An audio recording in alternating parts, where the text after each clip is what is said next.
Welcome to the deep dive.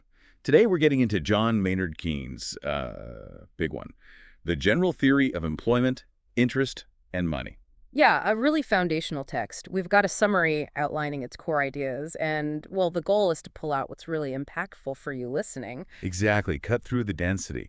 And you have to remember the context, right?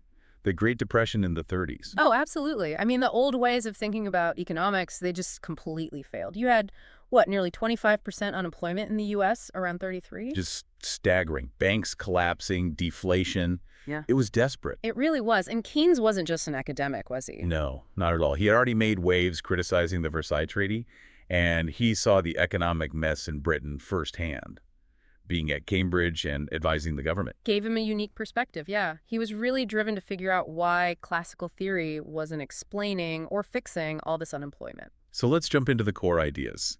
His central point was about aggregate demand, wasn't it? Precisely.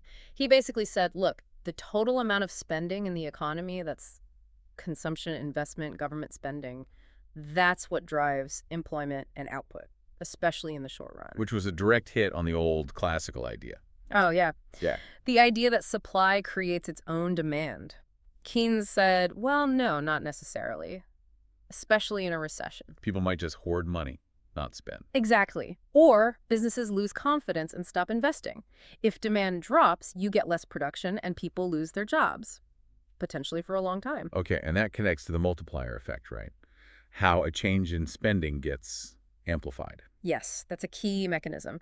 An initial injection of spending, say government investment, leads to a bigger total increase in GDP. How does that work, sort of step by step? Well, imagine the government spends $1 billion.